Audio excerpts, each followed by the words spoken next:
lálẹ́ yìí káàkiri àgbáyé. We thank you very much for joining us tonight on our special edition of Yoruba Ronu series. My name is Abedun Bakare, and tonight I have with me the president of TYF, that's Are Bolaniwa. He's here with us, and I also have as a co-host Ajoke Ade. We thank everybody for coming up tonight to space with us as we delve into the topic Pakistan Afghanistan war, from the religious brotherhood to ethnic conflict. For those of you who are just joining us tonight, this is TYF. We are the one that's run this weekly space event, and the TYF is exclusively organized and set up for the educational, scientific, and cultural purposes of uplifting Yoruba land. And the organization is a registered non-profit one, and we promote the culture and the traditions of the Yoruba people and preaching the conservation of the Yoruba identity and ideologies. The Yoruba as a people, we are a pride of the black race. We hail from the western region of the present-day Nigeria. From Yoruba creation's history, Ile-Ife is the cradle of Yoruba people and considered to be the site of the creation of Mother Earth. It is from Ile-Ife that civilization arose for the black race. So we thank you very much for joining us tonight. And the TYF has a mission. Our mission is the preservation of the robust Yoruba identity and the development of a formidable collective that caters for the well-being and fulfillment of the potential of every Yoruba son and daughter throughout the world. Through instilling Yoruba consciousness in our people, we create and maintain a decolonized Ile Yoruba as we leave a lasting legacy for our descendants. We are tasked as Omoluabi to sort out the courage in the face of adversity against our nation and people, the Yorubas, and imbibe the principles of our culture and values by promoting language, history, cultural studies, and political education. One of such is what we'll be delving into tonight. And we all know that for decades, shared religion appeared to bind Pakistan and Afghanistan together in a common geopolitical outlook. Yet today, tensions along their borders reveal a deeper struggle, one where ethnic identity, territorial interests, and state power challenge the idea of religious brotherhood. Tonight's discussion will examine how religious alliances can fracture under ethnic and national pressure, the historical roots of tensions between Pakistan and Afghanistan, the role of borders, identity, and state interests in modern conflicts, and what lessons we can learn and this conflict can offer us as a society in Nigeria and Yoruba land at large. When it comes to navigating religion and ethnicity, we promise you that this is going to be a strategic conversation about identity, power, and the realities of international politics. Thank you once again for coming to space with us tonight. Arabella, I will call you in now to take over. Thank you so much for another wonderful lecture tonight. I just want to be sure if we are live on TikTok. I know we are live on Facebook, we are live on YouTube. I just want to be sure if we are live on TikTok before we start the lecture, because there are a lot of people that complained that they couldn't join because they think they could not join because our TikTok was not live last week. So I want the moderators to give me a go ahead before we start. Moki gbogbo wa nílé o. Please continue to share this program. Invite your friends and families. Share ti mú jókòó. Share ti ready. Tonight is going to be interesting. Tonight is going to be powerful. And I want people to have jotter their pen. If you have a good, if you come and ask questions, and your question is so wonderful, and you are in Nigeria, you are likely to win a gift. You are likely to win a gift by the special grace of Olódùmarè. Mo dẹ̀ kí gbogbo àwa tá a gbààwẹ̀ náà pé a kú Ramadan. So let us share this, share the program, share the program. Ṣé TikTok wa ti ready? Bàbá, Ó kù díẹ̀ báyìí, díẹ̀ ló kù. ẹ ṣé sà. So àdẹ̀kù ti ogun tó ti ń ṣẹlẹ̀ ní Iran náà. Ṣé mọ̀ pé for many years I've been talking about what superpowers do.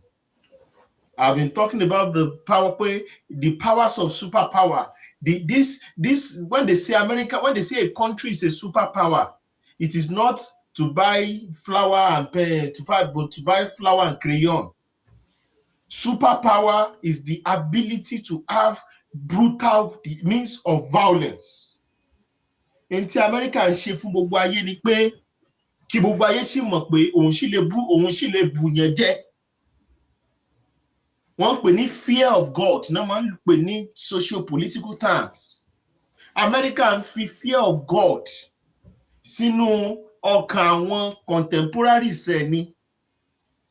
America can only do what it is doing now because Russia is locked down. Russia has been depleted in the Ukraine war. That is why America is moving fast, taking out Venezuela and going for the head of the snake, which is Iran. As I'm hearing now, the supreme leader of Iran is dead. TYF is not pro-America, it's not pro-Iran, it's not we are pro-Yoruba, but we are studying issues. Torí ẹ̀ ní tẹ́nibọ̀dì bá tàn yín, tó ní kẹ́ máa ṣe anti-colonial rhetoric ẹni aláìní means of fighting. Bẹ́ẹ̀ni pé fẹ́ lọ tàn yẹn lọ fìyàn ṣe súyà ni. Torí bílé ayé ṣe rí nìyẹn. Ṣé TikTok ti wà pàṣà? Yes, Are. Yes, TikTok is good now. Ẹ jẹ́ kí n sáré wò ó. Ẹ ṣé o. Ẹ̀yin yẹn wá ní TikTok ẹ kálẹ́ o. Ẹ̀yin yẹn wá ní TikTok ẹ kálẹ́ mo kí yín o. Yeah. Ẹ kálẹ́. So it promises to be interesting. Ẹ fún mi ní ìṣẹ́jú díẹ̀ because I have to tí ọ̀pọ̀lọpọ̀ tí a bá mò ń bọ̀ o.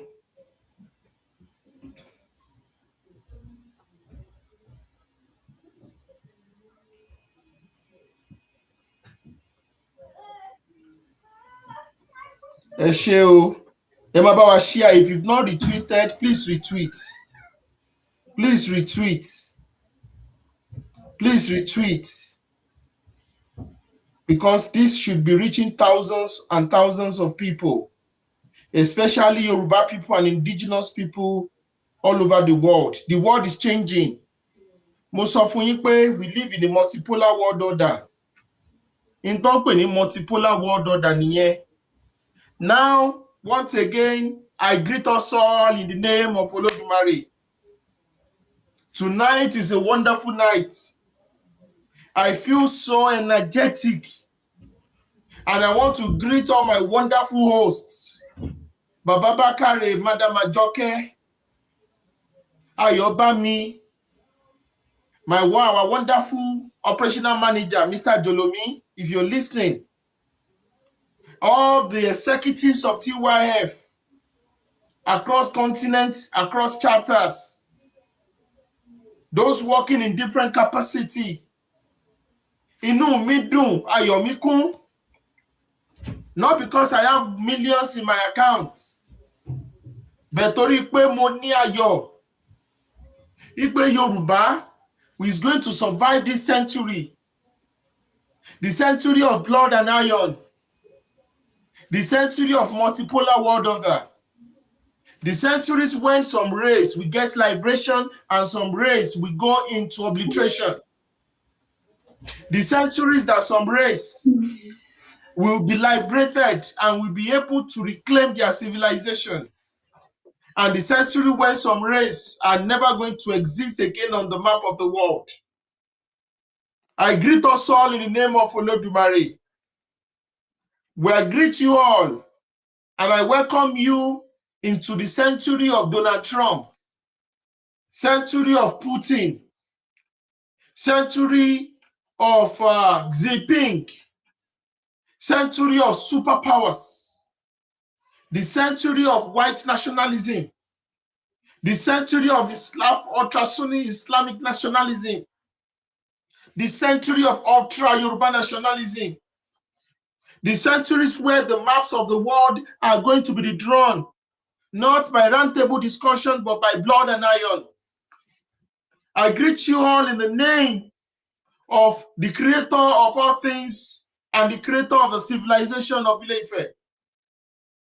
I greet you all in the name of Think Yoruba First organization, which is the institution that has given me this opportunity to be able to speak to not just thousands of Yoruba people, but to millions of Yoruba people across the world and indigenous people across the world. To our wonderful Muslim brothers and Christian brothers that are currently fasting for Ramadan, fasting for Lent, may Almighty God accept our worship, our heart of worship. Because the Yoruba race is a multi-religious race. We are a pluralistic race, religiously and even diverse tribally. Tonight, we are discussing a very important topic. And that topic has been a topic that many Yorubas have not been able to properly conceptualize. Many Yorubas have not been able to properly package. And I know many Yorubas are now getting it, are now understanding it. And what is it religious identity that is superior to ethnic identity? It is ethnic identity. Is it ethnic identity that is superior to religious identity? The day the Yorubas of Kogi understands that their ethnic identity is not just an ethnic identity to dance and eat pounded yam and drink palm wine, is the day they are going to become a superpower in Kogi State.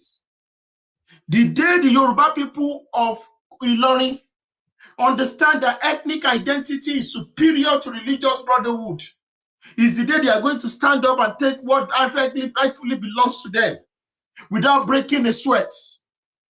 The day the Yoruba people finally understand that in geopolitics and power, that a united Yoruba homeland that is not built on religious principles but built on Yoruba principles, is the day the Yoruba people are going to become superpower, not just in West Africa, in the world.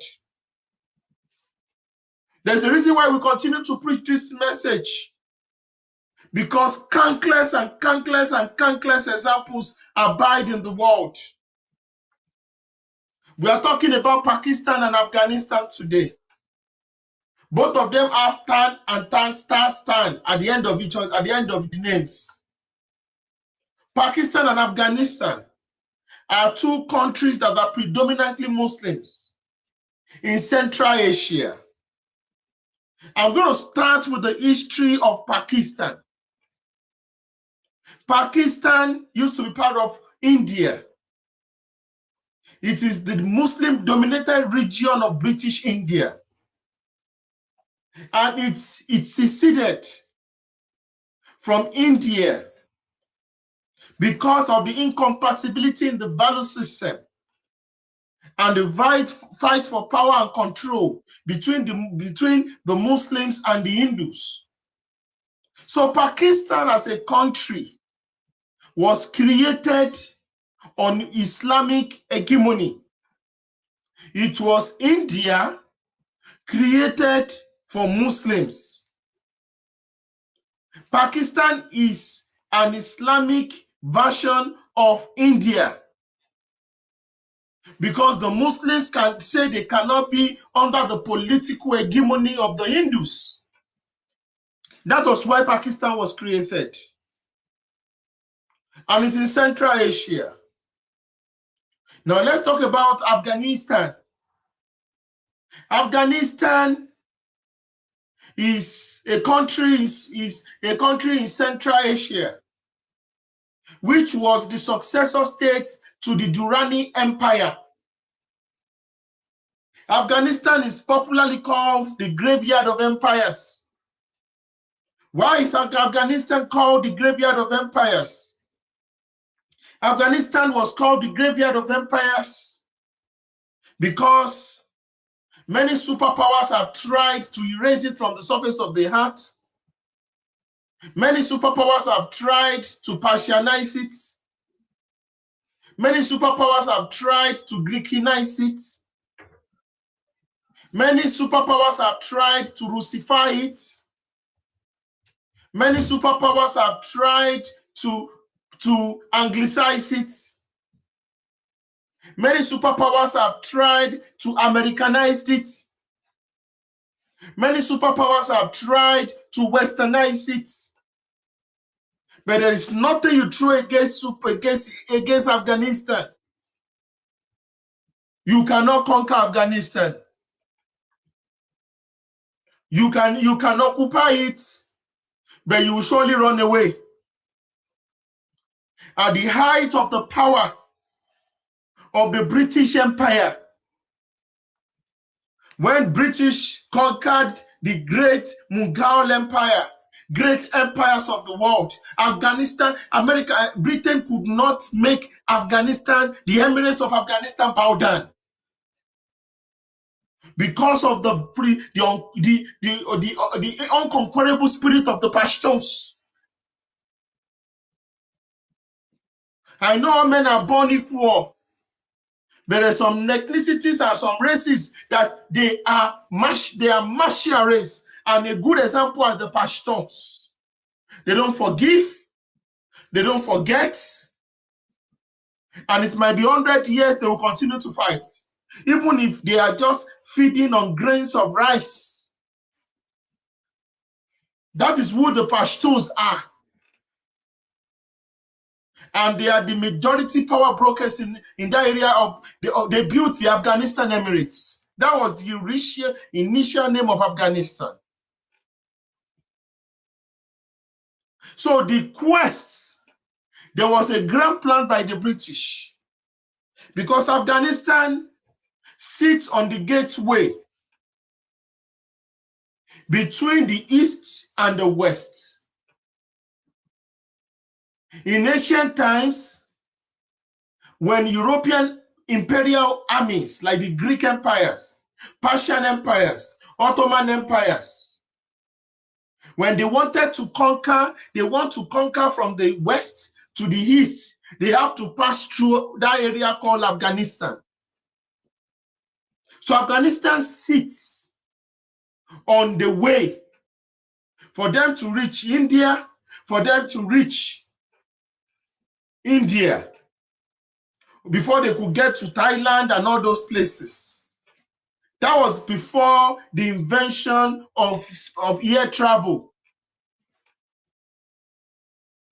So Afghanistan, that is why Afghanistan is called the graveyard of empires. Afghanistan at the furthest used to be an Hindu country. There was an element of Buddhism there, there's an element of Hindu. But the faith might change. The Pashtuns might have become Muslims now, but their ideology and their identity has not changed. So at the height of the British Imperial Army were power, when the British controlled 1/4 of the whole world, Britain could not conquer Afghanistan. In fact, there was the three war, the Anglo-Afghan War, the first one, the second one, and the third one. Because Britain wanted to make sure that Afghanistan was part of India. But the Pashtuns fought hard against it. Because any form of imperialism, anybody coming to say you want to govern the Pashtuns, they hate it with their lives. There's a reason why I'm starting this conversation intellectually, historically, so that you can understand Afghanistan. You cannot talk about Afghanistan and start talking about the history of Afghanistan, about what happened in the year 2000. That is historically and geopolitically lazy and incorrect. At least we have to go 200, 300 years before, so that we can understand Afghanistan. Because a lot of people don't understand Afghanistan because of their biases, religious biases, because of their short geopolitical knowledge, and because of the kind of garbage they've been fed in many media houses that demonizes and dehumanizes people. I'm not here to speak for the Taliban. I'm just here to talk about history. So after the Anglo-Afghan War,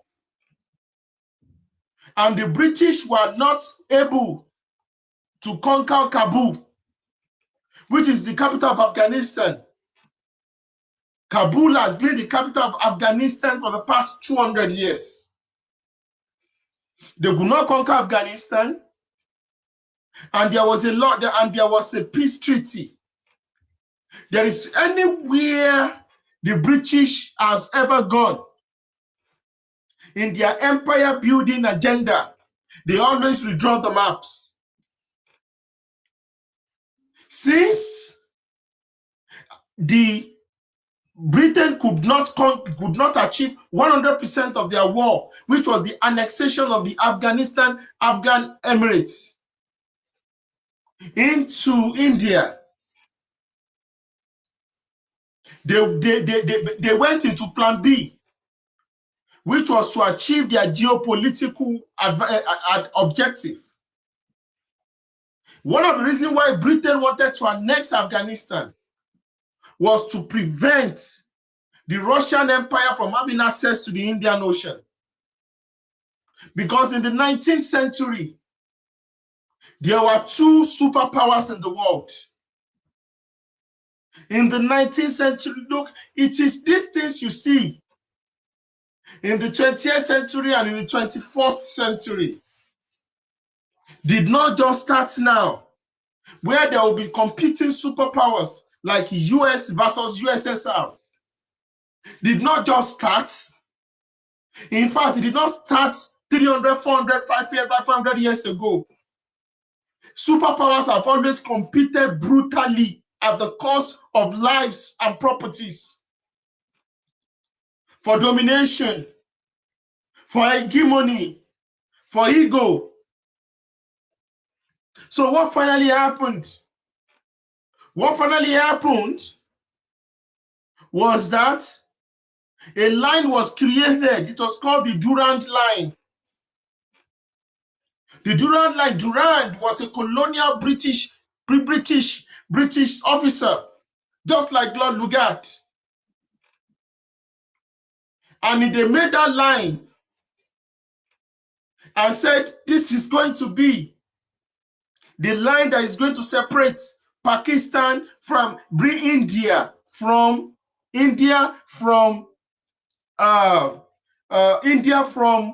Afghanistan. That was the reason. That was the reason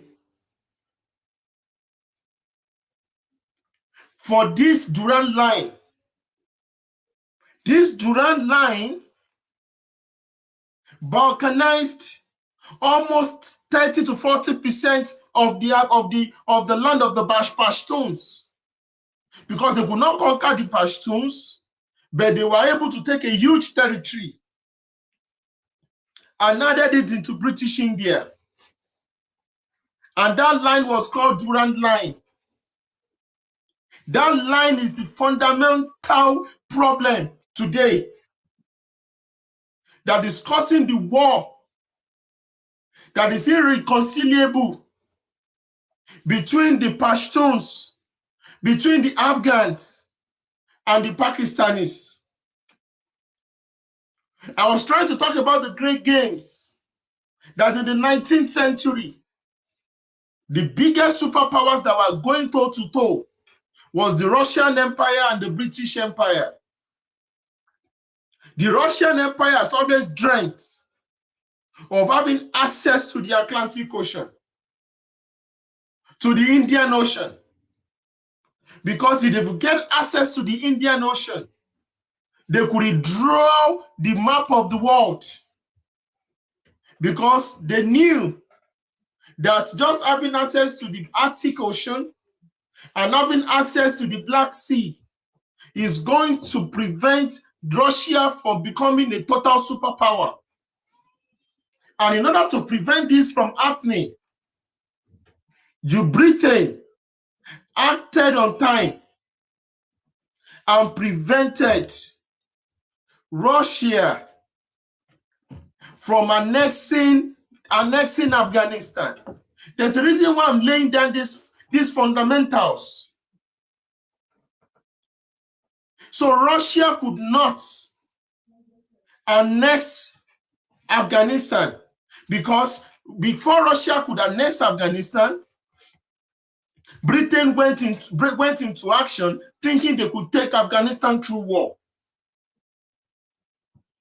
So when Britain could not take it through war, Britain had the political pact with the Afghanistan Emirates. We are going to stop fighting on one condition. This is going to be the new border. You are going to cede 30% of your territory to British India, and you are never going to join Russia. If you go to and join Russia, war will start again. But don't forget, brothers and sisters, 100 years later, almost 100 years later, Russia again invaded Afghanistan. That was called the Soviet invasion. That's why you have to understand that superpowers have a long memory. If you're from the Middle Belt listening to me today, don't ever think the sons of Usman Dan Fodio are never going to attack you again. If you're a Yoruba man listening to me tonight, don't ever think the sons and daughters of Usman Dan Fodio are never going to try another Oshogbo on you again. Because empires don't forget. Great empires don't have amnesia. If they failed 100 years earlier, they would try another 100 years. They would try another 100 years.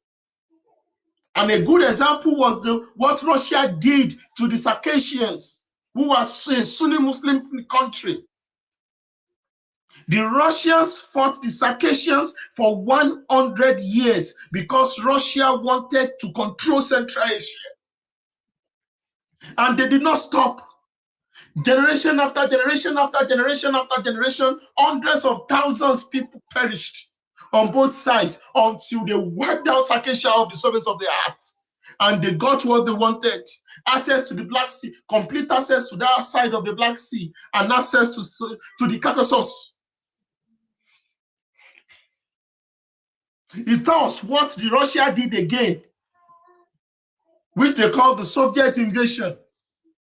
Russia still came back to finish what they could not complete 100 years earlier. It is also going to be foolhardy for people to think colonialism cannot happen again. It will also be foolhardy for people to think slavery, black slavery, transatlantic slavery, trans-Saharan slavery, Arab slave trade of black people cannot happen again. It has happened before, it can happen again. For it not to happen again is for you not to be thinking you are going to appeal to the emotions of your oppressors. You cannot appeal to the emotions of your oppressors for you to get your freedom. You must have a means of difference economically, ideologically, organization-wise, militarily. Unfortunately, we are at their mercy. And we are at their mercy. Unfortunately. So we have to understand that this is what we have to do, which is to stand firm at this current moment and understand the way the world works. So there was a Durand line. When Pakistan seceded from India, Afghanistan, which is an Islamic emirate, refused to recognize the independence of Pakistan. Why? Afghanistan refused because Afghanistan was controlling 30% of the historical lands of the Pashtuns. And the people of Afghanistan believe that it was evil what the British did to them by using the barrel of the gun to separate them from their brothers. I hope this is ringing a bell. It's just like Northern, the Arewa people claiming Kogi and Kwara to belong to the Sokoto Caliphate because the British drew a border in 1914 and created the Northern Protectorate. Have you not seen Arewa nationalists and supremacists saying that Ofa, Kaba belongs to Sokoto Caliphate? So that you can understand. So it is because of the ethnic, it is because of the ethnic agenda. It is because of the ethnic similarities. It is because of the ethnic brotherhood that Afghanistan Pashtuns have with their brothers in Pakistan, that they are ready to continue to go to war against Afghanistan until they undo the borders, which is to give back the Pashtuns of Pakistan back to the Pashtun of Afghanistan. Because we've seen a lot of people, a lot of politically motivated, dangerous people, pushing out rhetorics, and saying that there is nothing wrong in Yoruba people becoming perpetual subjects of the minority Fulani Sultan in the name of religious brotherhood. And when some of us said, no, this is not true, this is a lie, there is nothing like this in geopolitics,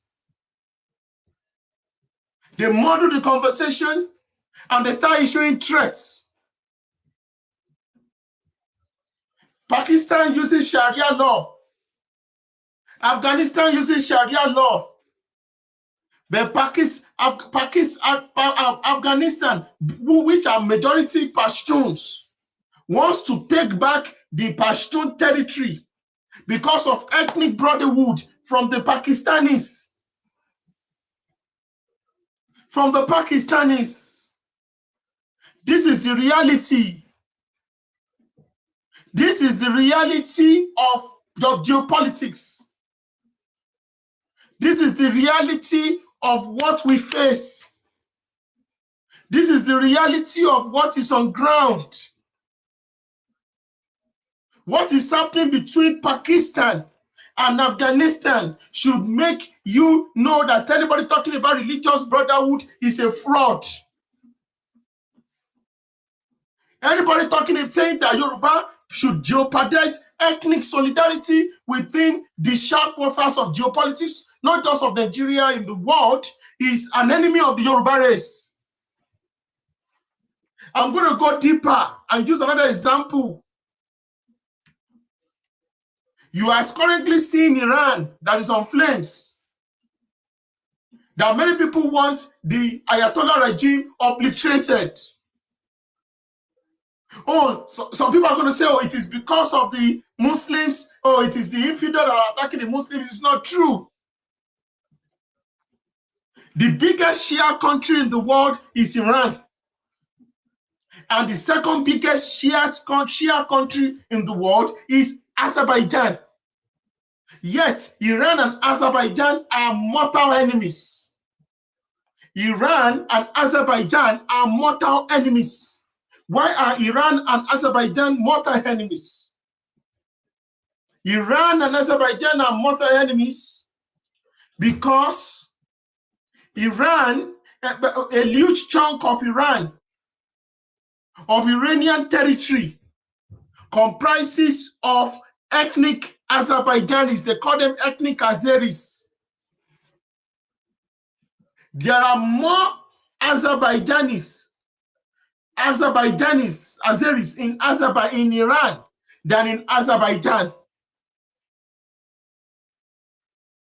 So if religious brotherhood, like they are painting it, which is nothing but an instrument of trying to domesticate people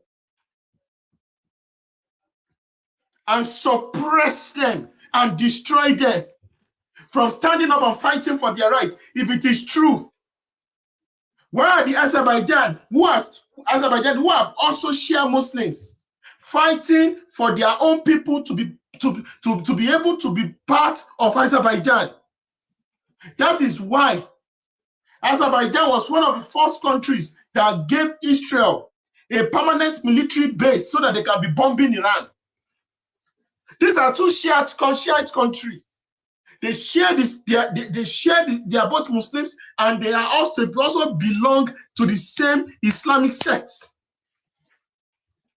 Yet, because of ethnic differences and lands and resources, they refuse to throw their own people under the bus because of religious brotherhood. So who are you to be saying that the survival of your own people is not important because you want to do religious brotherhood? You are going to go extinct and you are going to be destroyed. The problem is that there is no Yoruba Muslim, there is no Yoruba Christian in Nigeria, in Yoruba land. We're all Yorubas first, which is the fundamental ideological principle of Yoruba, of Think Yoruba First organization. This is exactly what we are saying. So we have to understand that this is exactly what we are saying. So we have to do what needs to be done. We should properly organize our people for political survival. For political survival of our people, we must understand that there is no Christian brotherhood.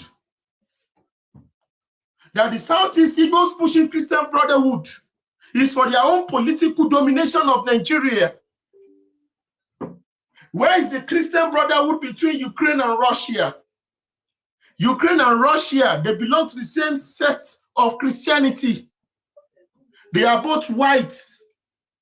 They are both Slavs. They've been together in the same Russian Empire for close to 800 years. They have intermarried. They've also been in the same country, either under the Russian Empire or the Soviet Union. Yet, you have to understand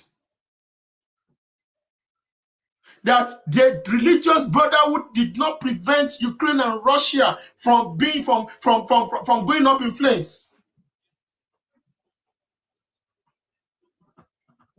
From going up in flames.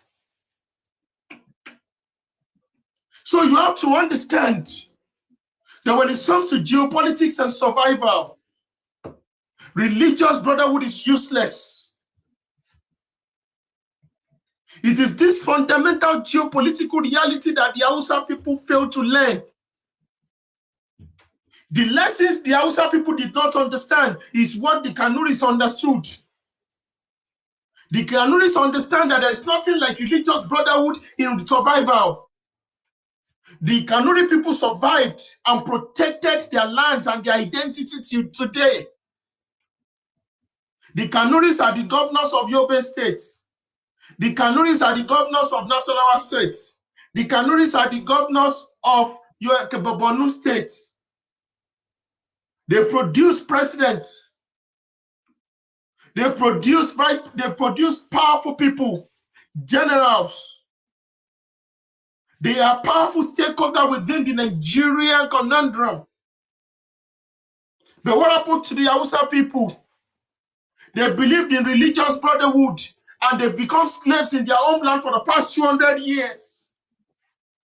History is not for you to preach. It's not for hatred. It is not for you to be pitying the Hausa people. It is for you to be able to protect yourselves.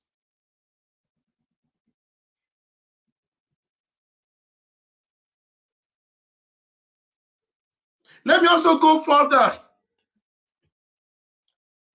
When the Soviets invaded Afghanistan, many of the Pashtuns, the Mujahideens, they ran away to Pakistan for survival. It was the Pakistani intelligence agency, ISI, that trained many of the Taliban, many of the people you call Taliban, the Mujahideens today, who came back and fought the Soviet Union to a standstill till the Soviet Union ran away and left Afghanistan the way US also ran away from Afghanistan. When America left Afghanistan after 20 years of occupation, military occupation, and political occupation, and the Taliban were able to reorganize and take over their country back, many people believed that, Pakistan is a right-wing Islamic country. Afghanistan is also a right-wing Islamic country, so there should be peace. What happened? Because the Taliban are not just Islamic nationalists, they are also Pashtun nationalists. In fact, many of their penal code, many of their interpretation of the Sharia law has a lot of Pashtuns custom and traditions. Afghanistan is a Pashtun hegemony. If anybody is lying to you and telling you, there is no ethnicity, it is a lie. Because they know you are not intelligent. I'm sorry. They know you are not politically aware. That is why they are manipulating you. When many of us called out the hypocrisy about how Arabs are killing black Muslims in Sudan, a lot of people try to suppress it. When you see people intentionally using Islamophobia as a tool to douse douse intellectualism, don't listen to them. The Malays are Muslims. The Javas are Muslims. Yes, they understand geopolitics. You can be a Muslim, but you are never going to be enslaved by people who are building empire. When you see people talking about caliphate, what they are talking about is an Arab-dominated caliphate or Fulani-dominated caliphate. Any caliphate that does not give the Yoruba people leadership, it is colonialism and domination. The Arabs learned their lesson for 500 years when the Turkish used Islamic Brotherhood to create the Ottoman Empire, and the Arabs were enslaved in the Ottoman Empire. They had to fight generation after generation, close to 200 generations, 500 years of subjugation, of humiliation, of slavery, of rape, of persecution, of destitution before they were able to get their freedom. And when they had the opportunity in 1914 to 1918, to destroy Ottoman imperialism of 500, 600 years, they threw it into the dustbin. When the Sultan of the Ottoman Empire was saying, all Muslims, let's fight together against the infidel, they said, no, we are not fools. This is a Turkish sultanate, not a Muslim sultanate. We are now wiser. That was what gave rise to many of the Arab countries you know today. Arab countries, Arab nationalism was erased from the surface of the earth for 500 to 600 years by the Ottoman Turks. If Islamic Brotherhood could not sustain the Ottoman Empire, if the Christian Brotherhood could not sustain the Roman Empire, so what exactly is what sort of manipulation are you falling into Nigeria? Look at the Hausa people. We told you that when the Fulanis were telling the Borno Empire, oh, the Borno Empire are not Muslims enough. Oh, they are doing chic. They are not Muslims enough. The El Kanemi wrote back, excuse us, what kind of Islam are you practicing? We've been Muslims for more than close to 1,000 years. So what sort of Islam are you practicing? We built an Islamic empire before you even existed as a race. So what exactly are you coming to teach us? I'm an half Arab. I speak Arabic fluently. We have one of the best Islamic scholars in the whole of Africa and the Arab world and the Islamic world. So why do you still want to wage war and conquer us?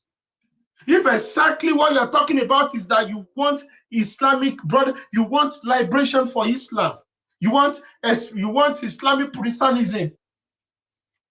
That was the first time the Fulanis were ideologically defeated in sub-Saharan Africa. And their lies of hiding under Islamic Puritanism was destroyed and annihilated.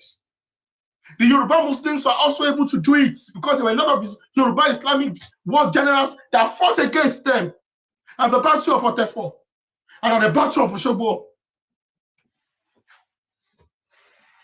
What we are discussing is not small. Bombs, terrorism, fundamentalism don't start with guns and ammunition. It starts with people that are telling you that your Yoruba Christians are your enemy, that do not see the reason for ethnic cohesion.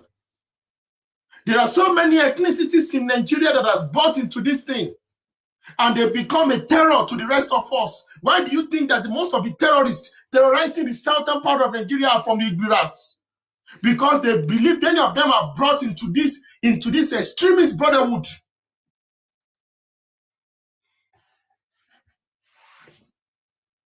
Yes, we can see all over the world that Taliban, as radical as it is, still understands ethnic brotherhood. If Taliban understand ethnic brotherhood, what is wrong with you? You this Ojo Elegba that you will still Ojo Elegba fundamentalist. That you think brotherhood does not matter. You sit in the wall saying all sort of rubbish and nonsense. The Taliban, with their level of exposure, they are light skinned, they are not blacks. They are not even going to suffer the kind of racial discrimination that will be meted against you. You this Negro. Yet they understand religious brotherhood, Islam, ethnic brotherhood. The Taliban, Pashtuns, Taliban told Pakistan, you took the land you have. These borders you are claiming as yours was created by the British imperialism and colonialism. We will never, never, never, never agree to it because the Pashtuns of Pakistan and the Pashtuns of Afghanistan are the same. And nobody on earth is going to separate us from each other. That is what Pashtuns of Afghanistan are saying. Are they not Muslims? The Yorubas of Ilorin, Yorubas of Kwara, Yorubas of Kogi are the same. We're all brothers and sisters, whether we are Christians or Muslims. No, I'm Muslim first. You this Negro, are you better Muslims than the Taliban? It's unfortunate that it is the Taliban that we are even making we are even using as examples for you to understand and open your blood hairs. Are you better than the Taliban? Who understands that ethnic cohesion and ethnic unity is very, very critical part of their humanity and civilization. They could separate religion from ethnicity. And they separate there because you've been brainwashed. You have suffered, you've been de-Yorubanized. Your Yorubaness means nothing to you. You don't even want them to call you a Yoruba Muslims again. Are Muslims. You've been de-Yorubanized. You've bought into the Fulanized with Madame Fodio social programming. In the Connaught, apart from the Middle Belt nationalist organizations, every other social cultural organization has been erased and has been destroyed. Yet, the Fulanis have nothing less than 15 to 20 social cultural organizations that are powerful. If people don't know, the Fulanis have a consultative status as the United Nations. They have powerful social cultural organizations that have a seat at the United Nations. Hausa does not have that. The Nupes don't have that. All the minorities that were erased don't have that. Even the Kanuris don't have that. They've been able to use the continuous brainwashing and shouting religious brotherhood to cage others while they uplift theirs. They erase you and they continue to push theirs. The people that say, oh, don't talk about Yoruba identity in learning, are the first people that will say, yes, this is Fulani culture. And when you want to talk back, they come out and start pushing the same, they start brainwashing you. Look, it is not sword, it is not bullet, it is not guns that subjugated most people. It is brainwashing. Ever underestimate the power of brainwashing. That's why some people don't want TYF to talk. They don't want me to speak. They report our pages all the time. They say all sorts of terrible things. They give us sort of terrible reviews because they understand what we stand for. It is liberation, not just of the Yoruba race, of the entire indigenous people in Africa. Because we know they understand the message that we have. I have to speak this way so that generations coming will see me speaking, so that they are going to get inspired to be able to stand their ground. I'm happy. Congratulations to the people of the Middle Belt. Despite the fact, and to especially the baggy people of the FCT, despite the fact that you people were simply genocided before the FCT was created, you organized yourself, use politics to be able to ensure that the political control and representation of your ancestral homeland still belongs to you. That is a people that are ready to survive as a people. Congratulations. Those are fighters. You either fight to survive or you are erased. The world does not respect the weak. You stand. You do not bow. You do not give up. This is a definition. This issue, the Pakistan and Afghanistan war, these are two chronic Islamic countries. Yet they are fighting being due to ethnic issues and ethnic borders. So why can't you fight for your ethnic interest? If they both practice Sharia law, they are both far right. So why is ethnic issues creating little decline, death of lives? They will continue to fight. They've been fighting since the creation of Pakistan. They refuse to recognize the creation of Pakistan as a country. Pakistan had to start building borders. Why should an Islamic country be building borders for another Islamic country? Why? Ṣé kò sí ethnic brotherhood, kò sí religious brotherhood money? Because this is fundamentals. May Olodumare continue to be with the entire Yoruba race. Ethnic brotherhood is always superior to religious brotherhood in geopolitics and survival. We are surely going to continue next week. May Olodumare continue to be with us. Ami Ashe, Are, thank you very much for the loaded presentation. That's wonderful. That's wonderful. I have some nice and wonderful comments here. This is from YouTube from Mr. Foda Lawrence. He says, thanks to TYF and its organization, members and supporters, our people are able to see issues from a geopolitical perspective, even down to religious expansion and hegemony. May God bless your work. Thank you very much, Mr. Lawrence. And here is Bukumi Rabiu from Facebook said, peace and blessings to you, Are, and the TYF team. Always a delight learning from you. This one is funny. Your might, your good friend, he said, thanks to Wike, Gbagi people of the FCT now have renewed. Anyway, everybody is going Ronu wise all over Nigeria now because they've come to see that the best thing to it's all about your culture, it's about your land, it's about your land. Um, from I have not seen anybody's hand up here from Twitter. If you have any question, please come up and let's discuss. Before anyone comes up, I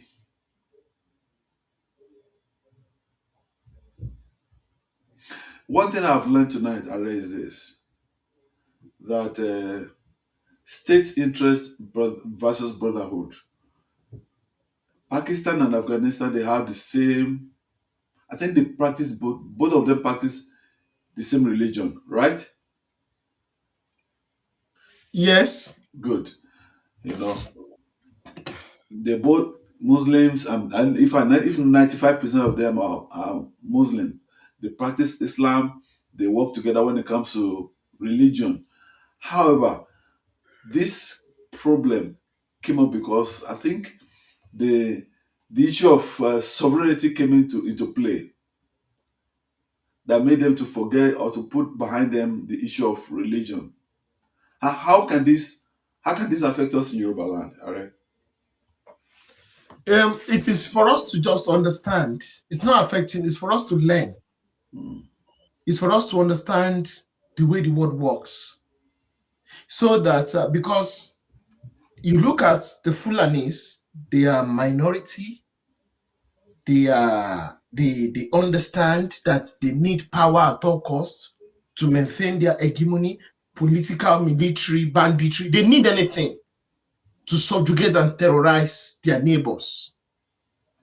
So, but how have they been able to commit so much atrocities, crime against humanity? They play the religious card at every instances, at every instances.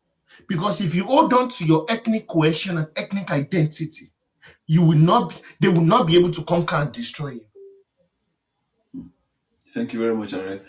In Pakistan, in this Pakistan and Afghanistan issue we're looking at, it's very clear now that religion created emotional alignment, while ethnicity and statehood created conflict.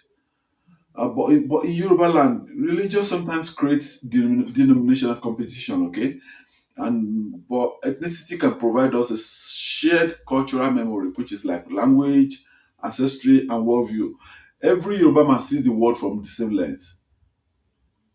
I'm just in maybe I'm in United Kingdom to just go and make money and go back to my country, right?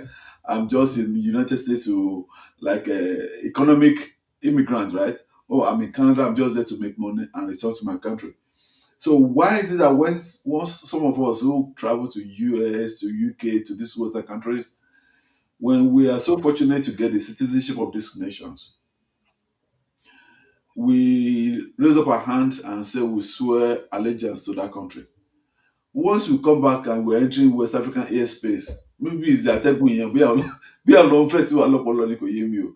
Why is that once we begin to get into Nigerian airspace and before we land at the MMA airport, everything changes. It becomes I'm a Christian before Yoruba land or before Nigeria, The Muslim before reality is that Baba Bakari is that these extremists, these political Christians and political Islamists, they are on the fringes of our society. They are not in the majority. So what we are currently doing is to make sure they are minorities in our society. Because the day they become majority in our society is the day we get into trouble. Look, northern Nigeria, Arewa, the northwest, post 1970, was becoming more progressive.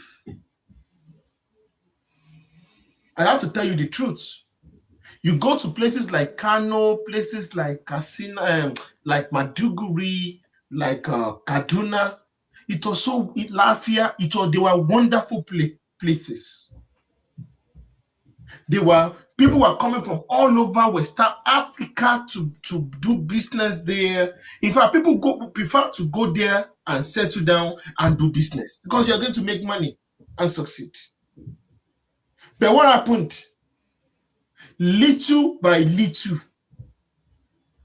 radical Islamists started to take political power. They started to integrate religion and the state as against the principle of Nigeria, of democracy. I am sorry to say this. That was what Peter Obi did in Anambra, where Catholics became the hegemons, and other religious Christian sects of Anambra were also pushed aside. I'm sorry to say this. There's no difference between Pantami and Peter Obi. When you see what we currently see, there are some people think Christianity, the political Christianity, is peaceful. It's because they've not been able to master the use of violence in Nigeria. Once they also reach it, we are going to be in trouble. So this issue, these people in the fringes, we've seen the damage they caused in the core north. We've seen what they've also done in the southeast. They are going to destroy the cohesion of every society. They are there to create an ideology of domination and attrition and chaos. They will turn brothers against brothers, sisters against sisters. So that was what they did in the core north, and now we got into this unfortunate situation. That was what they did in the core north. So the core north was not as this. They started using violence in order to achieve their goals and objectives. The radicalization of the core north is not up to 30 years. People don't understand this. The total radicalization of the core north could take 30 years. It was from that year 2000, year 2001, year 2002, where they started selling the pictures of Osama bin Laden. So you are going to see Okada riders, tricyclists, while they left pictures of Osama bin Laden on their house, they see him as role model. Now anybody that has lived in Kaduna, lived in Kano, Katsina, will understand, we accept, we not disagree what I just said. They made sure that religion and the state became one. They were doing Sharia law, and what happened? There were now fundamentalists who believed that the Sharia law they implemented, they didn't do it enough. that they want the Taliban, the Pakistan style.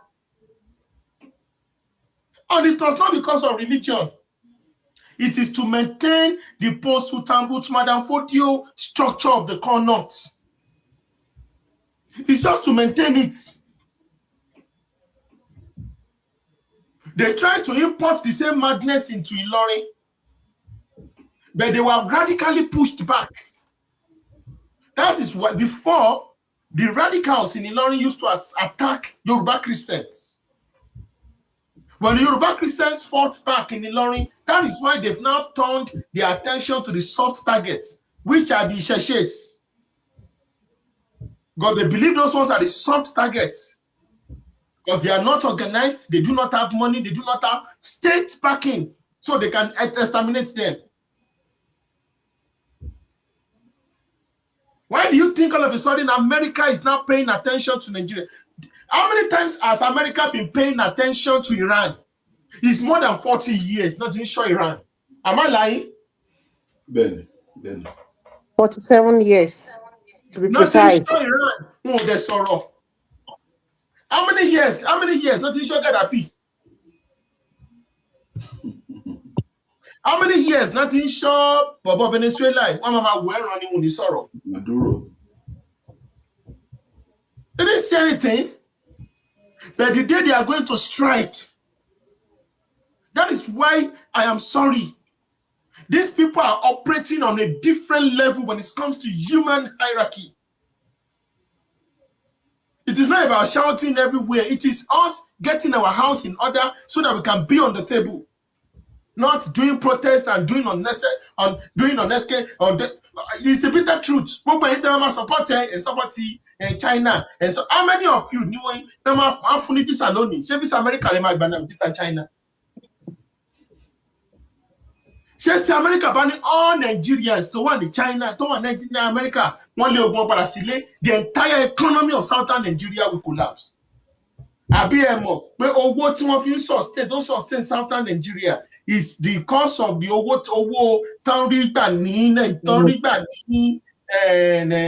Western nations. remittance. That is why táwọn ọmọ yóò fi máa tọrọ jẹ lórí Twitter now. Ta ló ti ń jápa rẹ̀? Ṣé báwa nìkan là ń jápa? Àwọn ṣé wọ́n Do jápa? you know how many families? Most any in Nigeria, America, is a breadwinner, preventing their people from going into poverty. That's the reason. It is that money that is sustaining, making that is not making our children to become prostitutes. Thank you, Are. Thank you very, very much.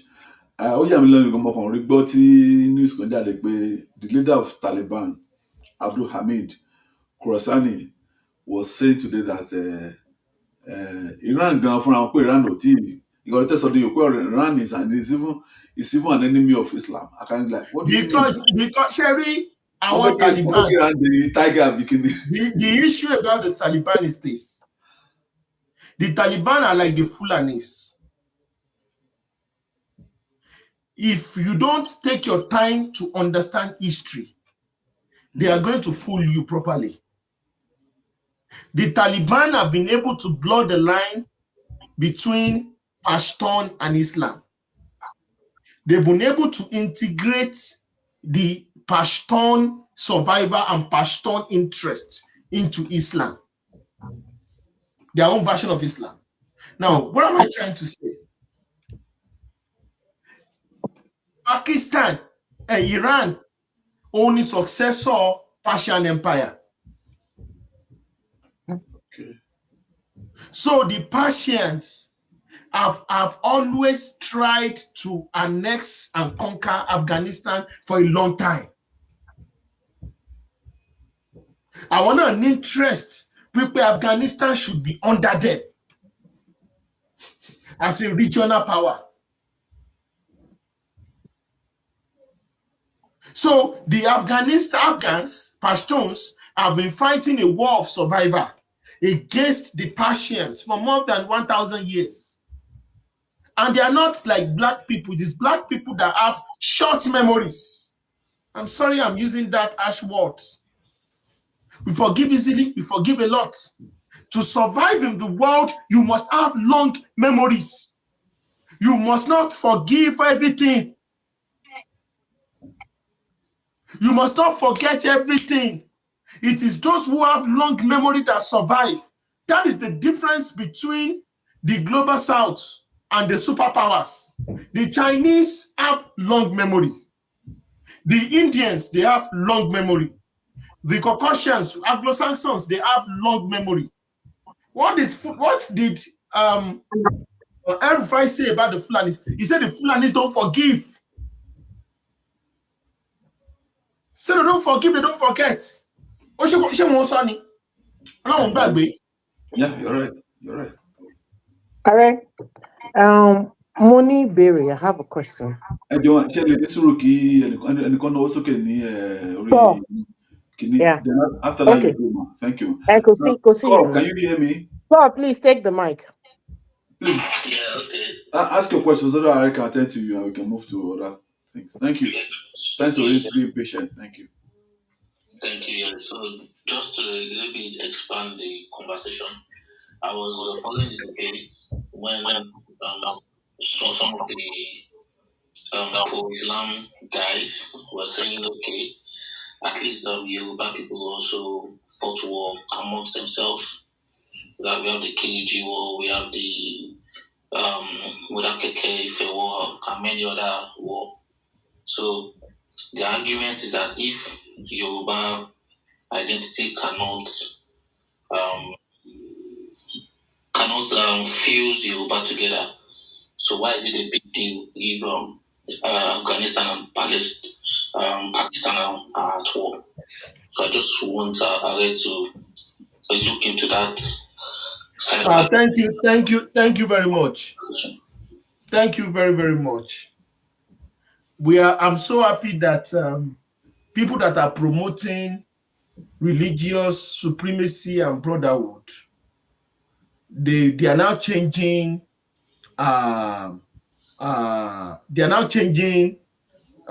mouth.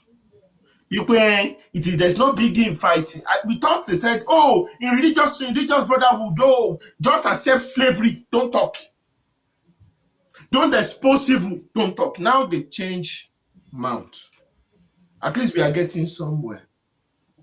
That is a wrong ideology.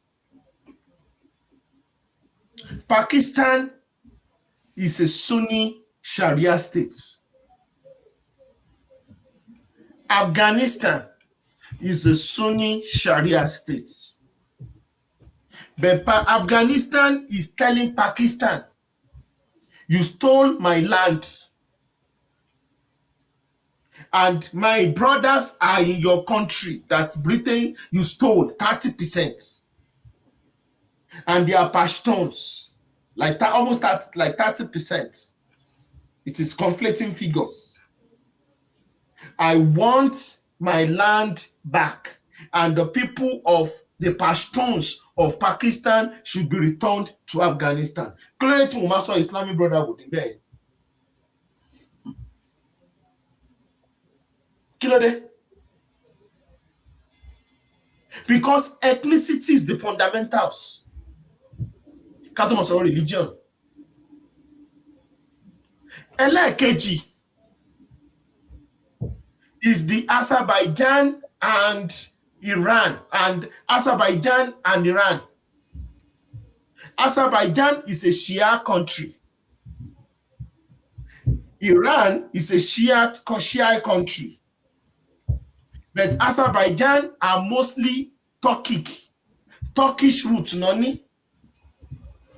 While Iran are Persians. But within Iran, there is a huge, almost 30% of the population that are ethnic Azerbaijan.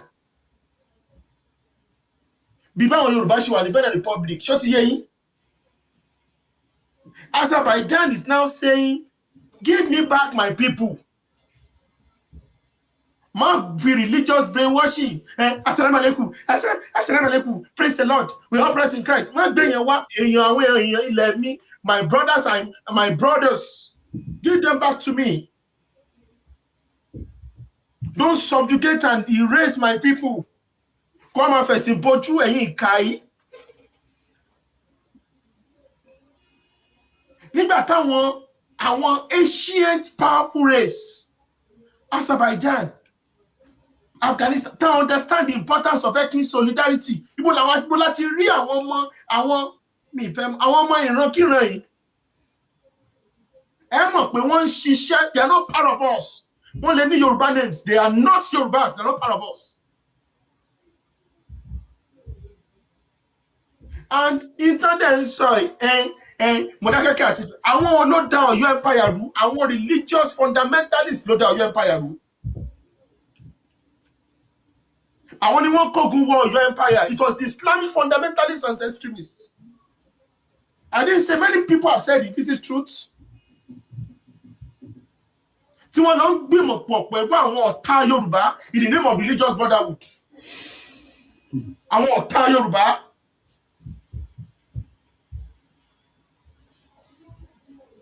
Bí ojú ṣe ń tì wọ́n káàkiri ayé lójú sì máa tì wọ́n títí láíláí. Mi àṣẹ.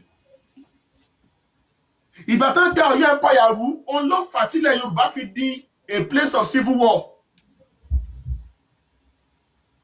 Before 1800, ibo lẹ ti gbọ́ nípa Yorùbá civil war kankan rí nínú ìtàn Yorùbá? Ṣé mo parọ́ ni? Ọ̀tọ̀ ni. Before 1800, kí àwọn ìka tó wọ ilẹ̀ Yorùbá, ká tó gbé foreign ideology wá, interkọ́ láti Ottoman Empire, tán rí tán ṣe Sokoto Caliphate, tán bẹ̀rẹ̀ ti gbé wọlé Yorùbá. Dangerous ideologies. Dangerous ideologies.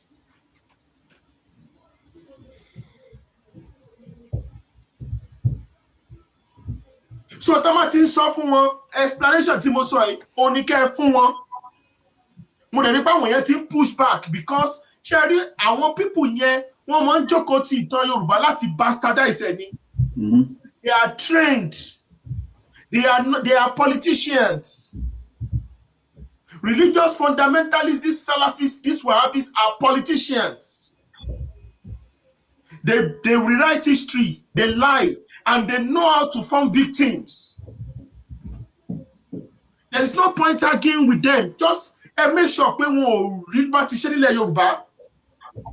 Like we've been doing for many years. Wọn ò gbọ́dọ̀ represent wa. I'm saying it on here. If you want to destroy the harmony, the religious equilibrium and harmony of Yoruba land, you run a lot politically. Okay. And because we must understand the crime we face. Ṣẹ́rí gbogbo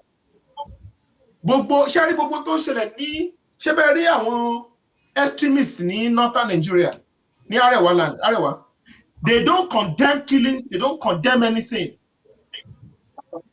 Somebody sọ̀rọ̀ political Islam, how they are going to subjugate other people.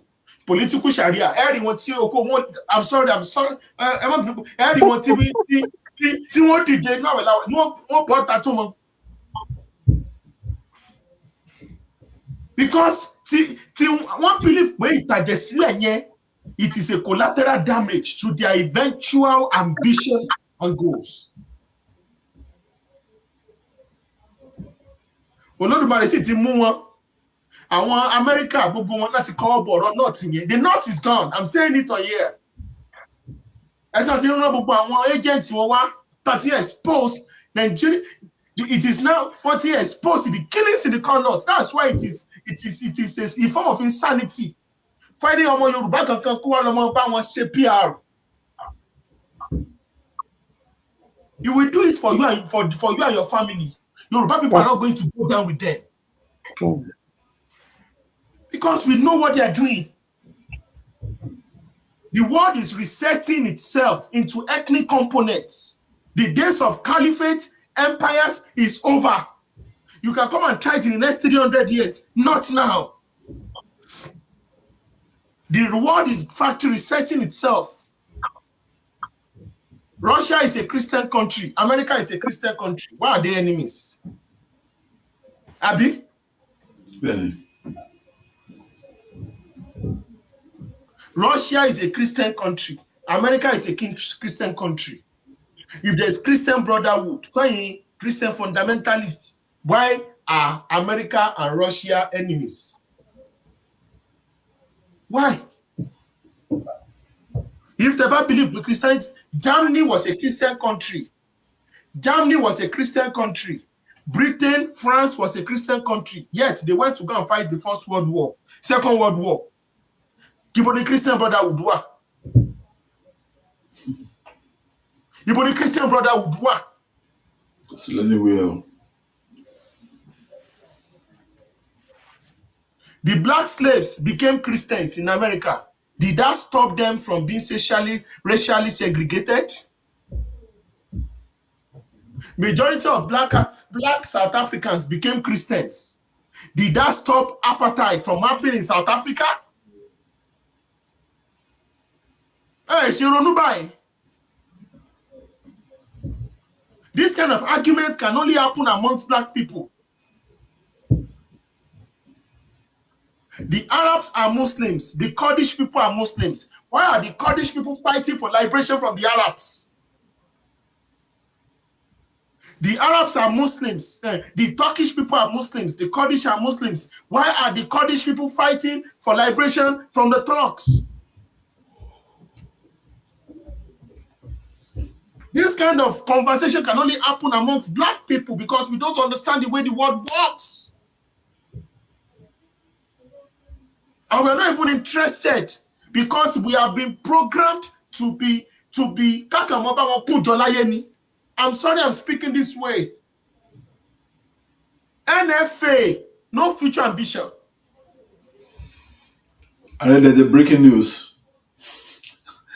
I just read now that the whole Iran is rejoicing now that they had information that Khamenei is has been how do I put it now? I am sorry. I am sorry to say this. It's sad. It's sad. I do not. I'm sorry. I want to say something. It was the liberals that destroyed Iran. They were the ones that brought Ayatollah. It was these liberals. I am detribalized. I don't care. I am fighting against corruption. Always destroying and attacking established governments. I only want to destroy Iran. Iran was a highly secularized country. It was a nice country. Before this, Aluta Continua, Papa is organized universities, our federal democracy, that they want to chase away that they want to chase away the monarchy of Iran. And they started organizing riots and protests. While they were doing that, Ayatollah and the radicals, the fundamentalists, they were minorities. By the time there's a difference between organizing a protest. So they organized the protest. What be obedient, Yoruba obedient. They built the obedient structure. They organized it. They funded it. They did not plan for governance and takeover. The Igbo part of the obedience, they had the governance and the takeover. I want to take over obedient movement. That was what happened in the Iranian Revolution. It was the students, the Muslims, the feminists, the Democrats, the activists that organized and funded that protest. It was the radicals it was the fundamentalists that took over power. When many of them ran away. So the mistake they made 47 years ago is what they are now trying to correct in 2026. So they can be rejoicing, but not everybody has that second chance.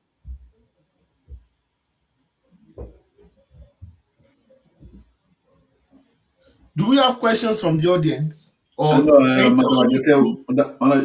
needs to ask you a question. She powerful section as always. She go Elédùmarè àti Mama Queen from the way things is going, I do pay a lot of our people, they are understanding what in ye one is saying. All these radicalists, I mean, what in push on what in understand. Ọlọ́run ṣeun gbogbo àwọn tó ń sọ̀rọ̀ TYF, in fact, Elédùmarè ní fi wá sílẹ̀, a máa ṣe é láṣeyọrí láṣẹ Èdùmàrè. Ìbéèrè mi ni pé ààrẹ, this ethnic group tá a mọ̀, yeah, let me say it, Fulani, tó jẹ́ pé wọ́n ń lo Islam, wọ́n fi ń kó sáwọn èèyàn wa lára, as we know, I mean, wọ́n pọ̀ nílẹ̀ Yorùbá, tó jẹ́ pé in fact wọ́n gbọ́ Yorùbá jù púpọ̀ lára wa gan lọ. We need to separate. Sherry, there's something the Fulanis have mastered. And what they've mastered is the ability to use hide under political Islam. Sherry, religion is more emotional, is one of the most emotional issue on the surface of the earth. Oh. Wait. So when you say one for Islam, that's not true. Separate let us normalize what they call political Islam. Okay, yeah, I rank what's more mean on here. Sharing war of narrative who are extremely critical. That's true. And are very, very unguided, unprincipled. Nile Yoba, currently, Shebi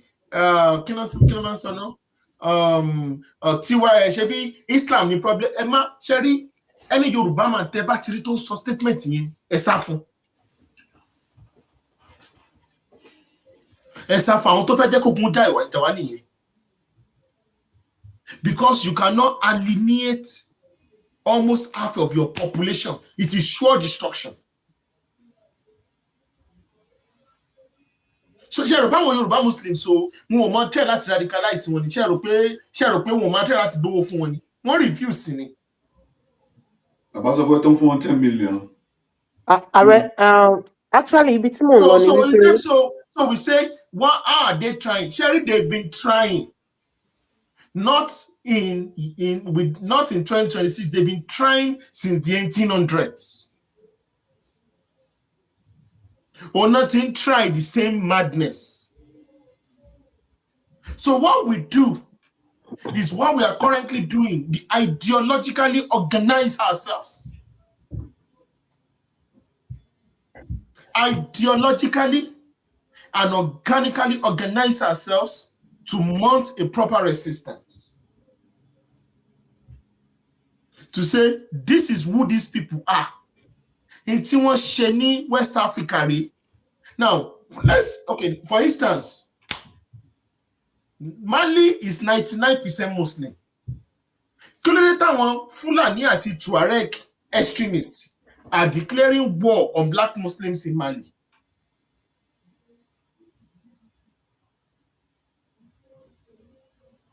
Burkina Faso is almost 95% Muslim. Why are Fulani militias and Tuaregs declaring war on black Muslims? They wanted to try the same thing in Ivory Coast. Ivory Coast Muslims ló pariwo síta pé wọ́n ti bẹ̀rẹ̀ sí fẹ́ radicalize, wọ́n ti wọ́n síta ni.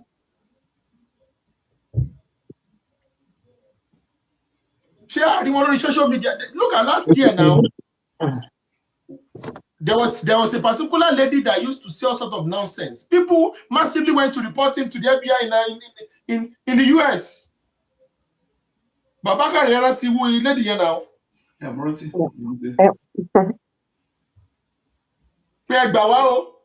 These are radicals.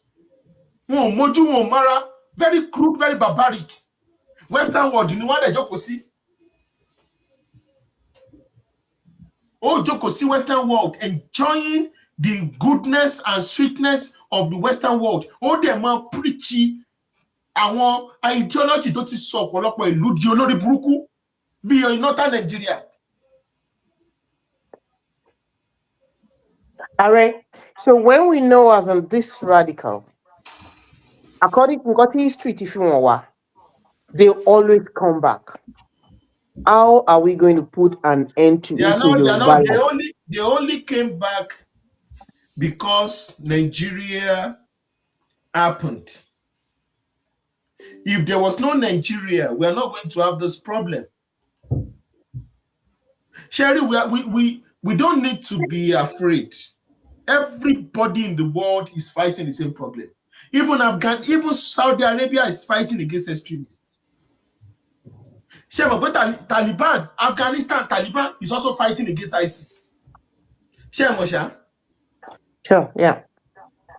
Taliban, then extremist, is also fighting against another super extremist. Pakistan is also fighting against extremists. Iraq, Syria, they are all fighting against extremists. So never ending war ni So or it is extremist a buying. war that the world is surely going to organize itself to win. Russia fought against it and won and Yeah. contained it. So the world, century Lama solve a problem here by all means necessary. So the Well, world is surely going to have a permanent solution to it because human beings are resilient and they will not win. Because in turn share, it is politics. The day people understand, both Muslims and Christians alike, and she understand that these guys are politicians. They are politicians. Because they are not just what you see as hate, as extremism, is a political ideology. They want to create their own style of government. Short here. very well, Are. So that Elédùmarè is ṣe why, Eshe, that is why you see them. àwọn èèyàn wa ti understand nísìnyí ó ti ń yé àwọn èèyàn wa pé it's Eshe, all about politics. it's So it's not politics. about the religion It's itself. Yeah. politics. It's just about this. They are coming back every You time look because at I it, know. they say, oh, Muslim ticket, Muslim ticket. Clayton one say that Tinubu must go. She go say Muslim money. If there's Islamic Brotherhood. kì í And ṣe most gbogbo Southerners nǹkan. listening, I want to understand the way. Yeah. So this Muslim ticket doesn't even. It's not like what they nǹkan táwọn Because ń he's rò. a Yoruba Muslim and he's not doing what they want him to go and do, which is to turn Nigeria to Sudan. Torí inú ìbàjẹ́ náà ti máa ń jẹ. Yeah. Yeah. Chaos. Yeah. They create bloodshed to further their agenda. Alarm. It is because of you guys believe in Western democracy ideals, egalitarianism, live and let's live, that you think that peace and harmony should be part of human life. They don't care about that. They just want to build a feudal system. The minority 2% is rich and the rest are stickingly poor, and give them religion and hold them and subjugate women. That is their own definition of a good society. Are, is it that they want to build or they want to maintain the feudal system? They want to build. Those in the Yoruba land want to build. Those in Ah, the North want to maintain. so yeah. Thank you, Are. Thank you very much. Well, thank you so much. Before we have our very good friend, that's Mr. Bonka on the Ah, from the from the park bàbá pé angle. nǹkan ó péjọ mẹ́ta o. Màá gbé wọn lẹ́sìn wọn tí lè sọ̀rọ̀ sí àwọn àti Alábí ọmọ Ọ̀fà àwọn Ọ̀fà wọn wà náà wọn náà tí wọn wà bẹ̀. Before you come in, please, we have a very few comments from this from Yomite. He said, "What makes anyone a Yoruba? It's not in the name or the language he or she speaks, but in the content of his character." He now broke down the Omoluabi to mean Omo tí Olúìwà bí, you know. So thank you very much, Mr. Ajamais, for that. And I am Aquinas is saying you're doing a fantastic job, T-Wife. And somebody just brought up one comment when you were saying that the world is full of battle. He now brought up Michael Adé, that old song, Ojogunlaye, right? Okay. So those are the comments we're still getting. Please send on more in of your comments, and please try to remember that we need more followership on our Instagram page. We've gone to Instagram so we can be having live sessions like this on Instagram. They told us we need 1,000 followers on Instagram. So as you are, if you have an Instagram handle, follow TYF on Instagram. Just the same thing, just type in Think Yoruba First. You find a handle there and follow and share and invite your friends to also follow TYF. Once we hit 1,000 followership, then we'll begin to stream live on uh, on the Instagram handle. Yes, I'll bring in Mr. Bonka now. Mr. Bonka, I'll give you 3 minutes, okay? Please. And that'll be followed by Mr. Alabi. Thank you very much. Mr. Bonka, you can speak.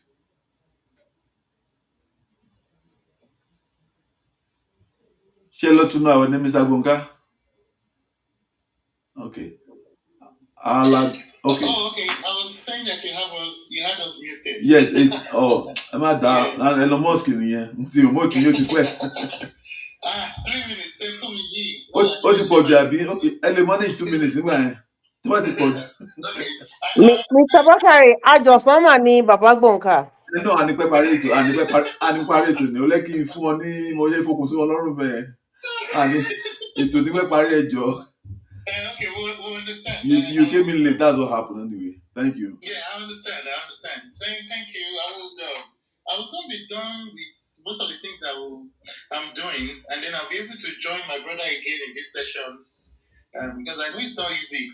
That's a lot of work he's doing, and we have to all support each other, especially because I know the mountain and task you guys have been called to do, and I really appreciate that you haven't lost focus, because there's a lot of distractions left, right, and center. You see, this topic is a very sensitive topic, especially for us Yoruba people, because there was a way our ancestors designed Yoruba land that made us very peaceful for so many years. And then if you look at almost all the ghost of tribalism in Yoruba land started in the 1800s. And it started from two border post regions. One was in Lagos and one was in Lorry. Many people always focus on Islam or political Islam, but Christianity too played a big role. In fact, the most bloody war that nearly wiped out the most bloody war in Yoruba land was influenced by Christian sentiments, not Islamic sentiments. And sometimes these things are very harsh truths. You see, what Kiriji War did in 16 years in Yoruba land is times 10 of whatever happened coming from Ilorin. It's just unfortunate that we don't. It's something that because of its sensitivity, people don't. If you unravel Kiriji War, you'll be shocked about it. We are still recovering from Kiriji War. When you still see many of these, most of the imperial places, there is imbalance between the kings and their roles and their places in history. It has a lot to do with Kiriji War. Places like Owu. Okay, I wouldn't say Owu per se, but yeah, because Owu happened before Kiriji War. But in fact, we can't even, that's a topic on its own. But it started with religious sentiments.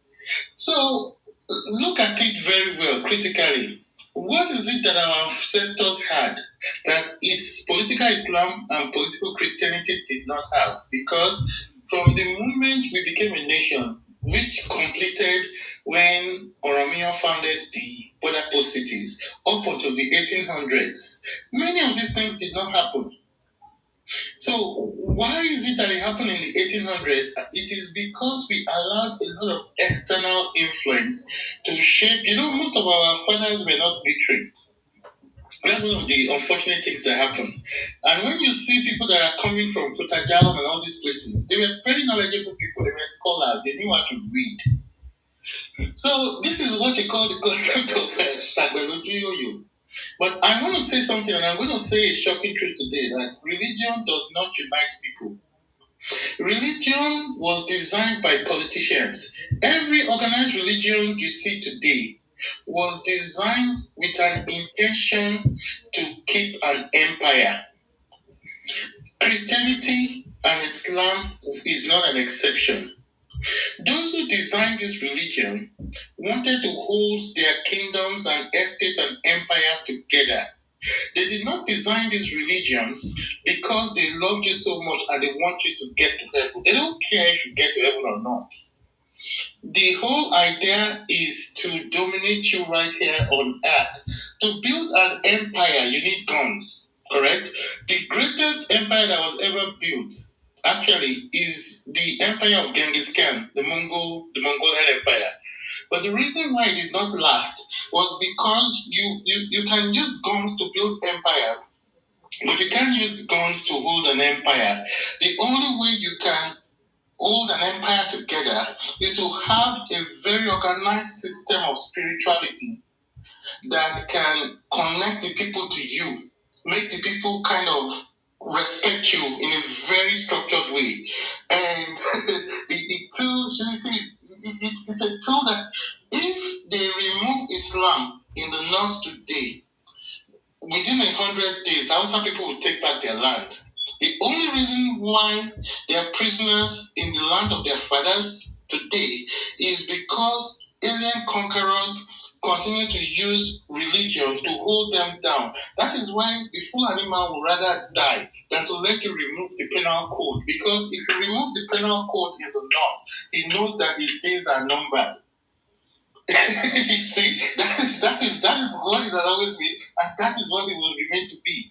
They do not care if the Hausa person makes heaven or hell. They are not really bent on Islam in the north because they so love the soul of the Hausa man that they have turned to Al-Majri and they wish him to be in heaven and paradise with them. It is to take their land here on earth and to turn them to Al-Majris in the estate of their fathers. Let me shock you guys with something. Fulani people have a very rich culture. They have a culture outside Islam. Right. When they have their rites of passage when they come of age. They have like where they will take people and flog them and you have to kind of show courage by not crying and things like that. And it's a community thing. They have their own code of ethics that is outside Islam called the Pulaku Code. It's not Islam that gave it to them. But the Fulani man would always tell you to hate your own culture. The Fulani man will tell you not to prostrate to your parents. The Fulani man will say the Hausa man should not embrace the cultures and everything that their ancestors had. Why? Because they know that the only way they can keep you enslaved is to make you feel like everything about your existence must be linked to a religion. It's not all about a religion. There are still some, like I don't want to be, I'm trying to watch where I am so that I don't say, you see, but when people come, one of the things that religion does, they try to force you to change your name. It's not a coincidence that most people, both in Christianity and Islam, they always force you to have a new name. When they took many of our brothers out at young ages, and they took them to places where they kind of wanted to indoctrinate them into a new lifestyle. One of the first things they do is to change their names. When Ajayi was in Sierra Leone, they changed his name to Samuel. When all these guys were over there, you saw that they changed many of their names. It's more than just changing a name. And most of the time, they change their names to their own names. Another thing that is very, very important that they do is that they change your heroes. They make you to disconnect from Oduduwa. You have to disconnect from Obatala. You have to disconnect from Oromia. And then you have to have new heroes. You have to have, and it's so bad here in America that when they do Black History Month, it's like every black man here, his history starts from slavery. Nobody tells a black man that, oh, you had ancestors that built the Great Shongai Empire. You have ancestors that built the Great Malian Empire. You have ancestors that, built big civilizations across different rivers, across Africa. They always make you feel like your history starts with slavery. There is a reason for that. Those who do not have that connection in Brazil, you see how why their life is different, why they don't suffer a lot of depression and identity crisis like those in North America does. So you see, another thing is the regulate of knowledge. I want to talk about I know 3 minutes. We like to talk. I just have for me 2 minutes. Tí Àlàbí bá ti gbà ní o 2 minutes Àlàbí lẹ́yìn kó lọ yẹn o. Àlàbí ṣó gbà. You can. Okay. Àlàbí máa drop nìyẹn. Àlàbí ò ní sọ̀rọ̀ mọ́ nìyẹn. Okay. No, ẹnu 2 minutes ni màá fọ́ Àlàbí. Mo ṣẹ̀fẹ̀ ní máa rẹ̀. Màá fọ́ Àlàbí 2 minutes. You see, Just 2 minutes, please. Thank you. 2 minutes, yes.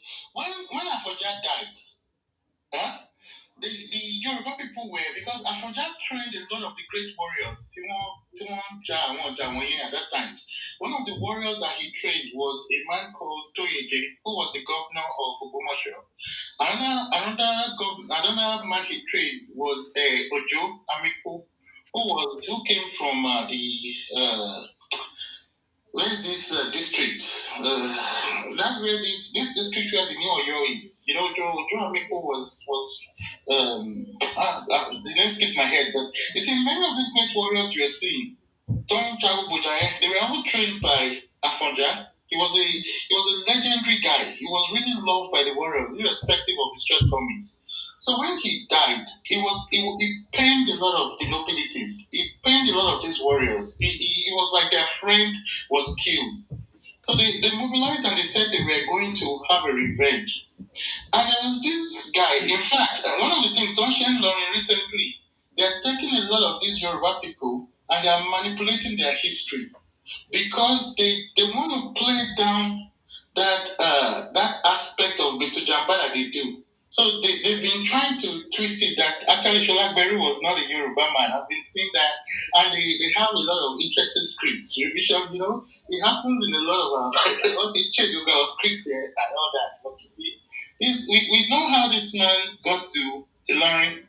He was a good friend of Afonja from way back. We know why he called the place he founded Okesuna. Okesuna is not a Kanuri word. Okesuna, and we know the people that settled there with him, they were Yoruba, they were not Kanuri people. So it's just interesting how these stories kind of change that, but you see, they called this guy and said, please help us to, you're a Muslim like us. Our descendants marry me, so you're a Muslim like us. And this is an Islamic situation. Don't let your brothers that are kefiris or infidels overcome Islam. So that is the religious brotherhood. And this guy mobilized his cavalry. Fought, not only did he repel Toyeje, who was leading the army at that time, he actually went in and started to conquer a lot of Yoruba lands and places. He was the one who started to build an empire for Ilorin. Sholagberry was the one who started to expand Ilorin to an empire. Before a lot of people, Oloba won ṣe blueprint here, Oloba won conquer Yoruba cities. But now, when Clapperton came to Kano and got to meet with Sultan Bello realized that there is more money to be made. You see, the Sokoto Caliphate was trying to concentrate on capturing the Sahel. They wanted to capture the caravan trade routes, but then they realized that the trade route to the coast actually had more money to be made.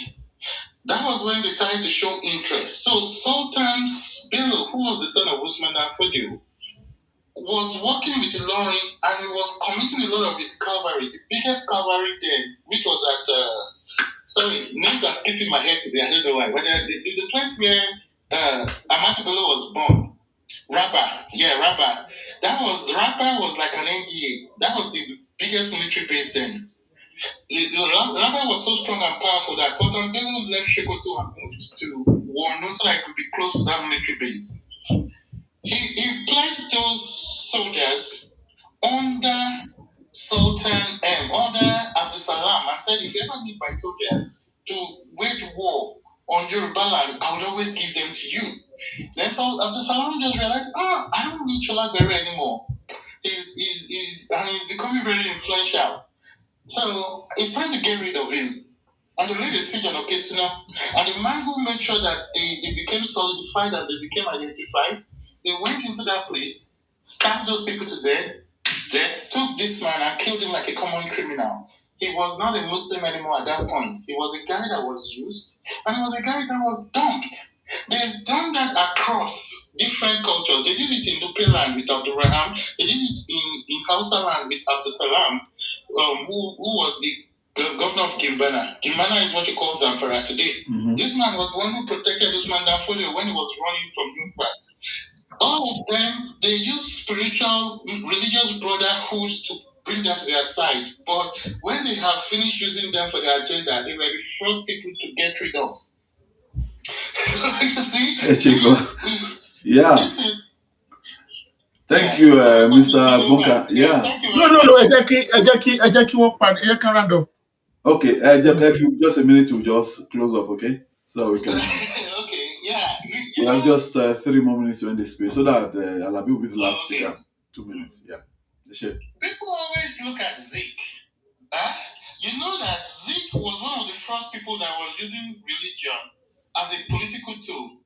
People think first he tried to use the Christians among the elite in Lagos, but he was also using Islam, and especially when they removed Alafin Adeyemi Atoyo, and he was exiled to Lagos. There was a way his propaganda machine twisted it to say it was a war against Islam, that Allah was trying to attack Islam. And in fact, you see, the man who housed the exiled king in Lagos was a strong Muslim adherent. He was the one that was kind of championing political Islam at that time. His name was Alhaji Sule, right? He was inciting them then. So Allah was dealing with tribal issues. He was dealing with religious issues. He was dealing with so many issues at that time. This is what they are trying to do among Yoruba people. It's becoming, if you look at this same Tinubu they're calling a Muslim, you'll see that he's the one that opened up Abuja to a lot of roles that Muslims never occupied. I don't think since the founding of Abuja as a capital that a non-Muslim have ever been governor of that place. I'm not sure. I mean, correct me if I'm wrong. But I don't think that the first Christian, the first non-Muslim that would ever be mayor in Abuja is the man you see there today. There's never been, in the EFCC that you see now, there has never been a non-Muslim that headed that department. The first one was this man. So you see, this is how we roll in Yoruba land. Islam has never been an issue that they use for a divide and conquer issues like that. But there's so many things like I want to say, but I don't want to be all over the place. I will probably kind of join much earlier when you're having a session next week. Okay. If you're having another part of this, so that I can really contribute very well. Thank you very much. Thank you, Mr. Wonka. We really appreciate your time with us tonight. I don't know Mr. Bunker. Yes. Yes, I'm going to start later, sir. Yes, sir. Yeah, Alabi, our last speaker for tonight. Just I'll try and squeeze in that 2 minutes because 1 minute to the end of the space now. I'll not be long. Yeah, we have just 1 minute to end the space. I'll make it 2 minutes for you, please. Yeah, again, absolutism and extremism is antithetical to Yoruba moral philosophy, our philosophy about life. It does even show. There was a day I was reading one article, and it was cited that before Christianity was accepted in Yoruba land, they had to go and do divination or so like that. I can't remember where I read it. It's been a while. So you see, in every part of the world, there's one constant thing that I get to notice is that religion over time, in medieval time, has been used as a means to legitimize the power of the people in power, like it has always been state law. And that is why you get to see that most societies in the world, you get to see that they have majority of their people practice a certain religion, whether after they were conquered or what they have been practicing before time. So Yoruba land seems to be a little bit unique. I've looked across the world, like one ethnicity having like different religion at the same point in time. I've not seen, maybe except from Lebanon that people have always talked about in recent years, but Yoruba land seems to be unique. And that is why I used to tell people, we need people like Babatunde Raji Fashola in position of power. So there was a day recently, Mariah Brown, you know, a lot of people will know her. She was asking a question because Fashola's wife is a Christian. Mind you, my own parents are also, my mom is a Christian and my dad is a Muslim, and they have been married for more than 38 years. And I think people need to understand that there are nuances in life. That making a decision, you need to understand the person you want to marry, their ideology, how they are going to influence your kids. In as much as that is, we need to understand our fundamental reality on ground as Yoruba people, that when we want to do this thing, what impact would it have to our people? So Fashola was being asked by Morayo. She sometimes it will be funny sometimes, even though she's somebody I like. Mind you, Morayo Brown is a daughter of Akaba Shoron. One time he was a one-time lawyer, a very prominent lawyer in Yoruba land. And I think he's a Muslim, if I recall vividly. Akaba Shoron, I think he's a Muslim. So he was asking Fashola, when did we lose you? Fashola now reiterated, now say, oh well, my family, my maternal side, they are Christians, and I used to go to church and they put them at this and that. So Mariah now asked, when did we lose you? He now replied laughingly, you can watch it on YouTube. He and his wife, he now said, what do you mean by when did you lose you? He was now asking Mariah gimmickly, like in jokingly, like, when did we lose you to Islam too? He now said Muslims will say Christians are unbeliever. Christians will say Muslim are unbeliever. So who is the real unbeliever?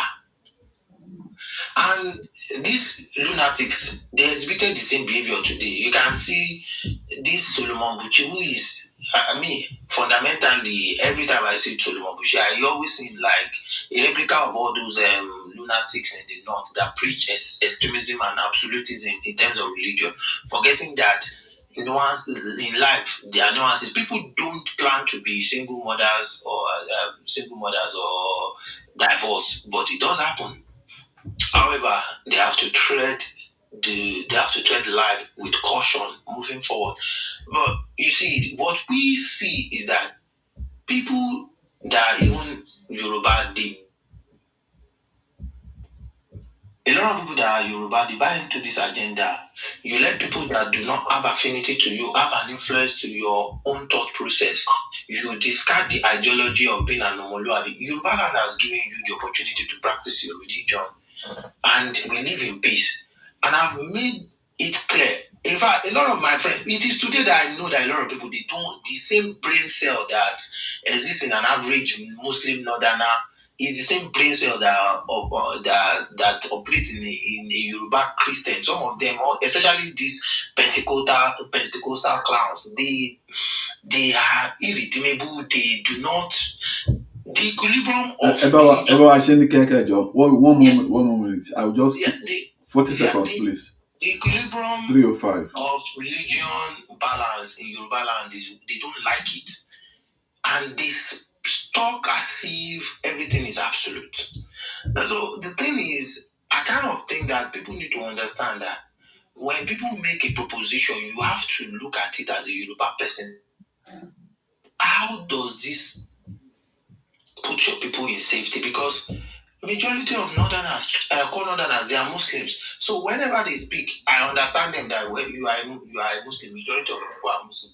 Majority of Igbos, they are Christians. And when they make a blunt analysis, an absolute analysis about Christianity, I understand it. But when an average Yoruba person start making this position, it becomes very scary to me, because I could remember most of us most of us, when we're growing up, most people that were in the age of grandparents, my friends, grandparents, my distant cousin, my distant family, some of them they married Christians, some of them married Muslims, and they lived in peace and harmony. In fact, some people, their grandmother married an allergy. Some people, their grandmother, who is a Muslim, married somebody that's a Christian, and they lived happily. So this tool of using religion as a basis of argument, a lot of Christians, they are part of it. We need to be aware. It's not only, it's because we have mainstream of northerners carrying saying it every time and day. That's why we are putting our lens on them. A lot of Christians in Yoruba land, they are also extremists. And we need to start letting them know that your religion is a personal conviction with your your maker. Yeah, Mr. Labia Shongoni, we thank everybody for spacing with us tonight and joining us on this beautiful topic. What is the core lesson for Yoruba land? From what our TYF president has taught us tonight, um,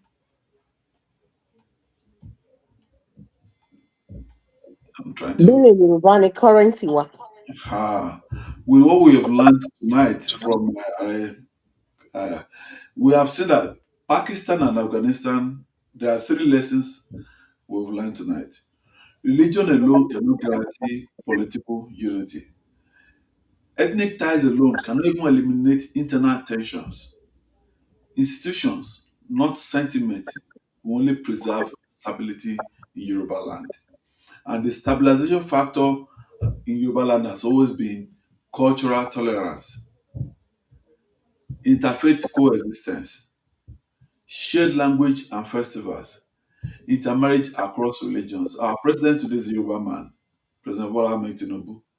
He married a Christian, not even a mere Christian, a pastor in our own church, a Redeemed Church. We have seen families of Muslims, Christians married each other. My mom was a Muslim. My dad also was a Muslim, just like Mr. Abi just told us. We have many of them like that. We have Ishejes who are married into Muslim families, into Christian families. These are the things that gives us what we are as Yorubas. Because that identity is number one. Religion is secondary. Somebody just put something here. I'll put up for us. Those who are on the YouTube can see. It says In fact, religion was never a question in Yoruba land. Tele. No, it was never a question. Yeah. this man said the Yorubas made up 8% of the transatlantic slaves, but they were the only group who were able to organize themselves and build a new civilization in America because of their rich heritage and culture. Mombe in Ejo, a Yoruba. If you get to Brazil today, if you get to even Cuba, name it, all these North American countries, you see what Yorubas are doing. They are so massive, they are so wonderful, despite the fact that they are living, in situations that are not even as good as we are in the Yoruba. But they've held themselves together, they worship, they preserve all the things that we have abandoned in Yoruba land. They still preserve them in a very beautiful way. Not that Ababakari, because they took the most brilliant ones. yeah, they took Those the are the most ones they brilliant took ones. away from us. And they didn't allow religion. See, most of these people, madam, is this. Wọ́n ń lọ sí church, wọ́n ní church kan tó lọ náà, but nílé wọn o, they have not forgotten Oya, they've not forgotten Shango, they've not forgotten all these other gods that we take as not in Yoruba land. They still hold them in high esteem. They have taught their children that Shango will teach you how to be strong. Nǹkan tó kọ́ wọn ni wọ́n ní kọ́ ló fún affordable Shango. If affordable Shango is your problem, what they're telling their own children is that Shango can teach you how to be strong. Oya can teach you how to be kind. These are the things that we learn from these people and which we have thrown away. They built this system into this current civilization we have in the world today. So Mahafi, this last minute, that be that stabilization factors are listed earlier, which are cultural tolerance, interfaith coexistence, shared language and festivals, intermarriage across religions. Now the risk comes when religion becomes politicized. When external influences override our local harmony, àwọn onífẹ́ báyé wa jẹ́ tó ń kó ẹ̀sìn wọn látàbúrò tó ń lọ sọ pé kí nǹkan báyìí ní ká ṣe máa ṣe ká dá gbogbo ẹ̀rú ká máa gba ṣàríà láyè tá a bá gba ṣàríà láyè tí kìrìsìtẹ́nì bá kẹ̀yìn sí mùsùlùmí tí a bá lé àwọn ìṣẹ̀ṣe káwọ́ lé wọn nílẹ̀. Where do you want to even put people like Kuro Maraji? These are Yoruba people. We should love ourselves 100%. Everybody should be free to practice their religion according to the dictates of their conscience without forcing anybody to do as they don't want to do. Judgment is for God. It's not for humanity. It's not for man. It's not for me to judge you whether you make it or you don't make it to heaven. Even the heaven have not been there. I only read it in papers. None of you have been there. I don't even want to go there. So What please, about that? Somebody like me don't want to go there. So it's not about forcing anybody that they must do things the way you want to do it because your religion has taught you that way. I will appeal to all Yoruba, please remember that Yoruba pluralism can only exist if we can avoid fractures in our midst. And those fractures can only come because of religion. Can only come if we allow religion to take preeminence over our human thinking faculties, over the bond that we share together as Yorubas. If two nations sharing one religion can still fracture over ethnicity and borders, I'm talking about Pakistan and Afghanistan. If those two nations that share one religion can fracture over ethnicity and borders, what protects a multi-religious, religious but ethnically unified society like Yoruba land from similar tension? That's the question we should take home tonight. And thank you very much for joining us as we had a beautiful time tonight. Ariel, thank you once again for coming up and speaking to us. Good night to everybody. And Elédùmarè á dúró ti gbogbo wa níbi security hour. Ẹ̀yin tẹ́lẹ̀ ń gbà ẹ ṣé o, ẹ máa gbàdúrà fún gbogbo wa o, ẹ jọ̀ọ́ gbogbo àdúrà wa àti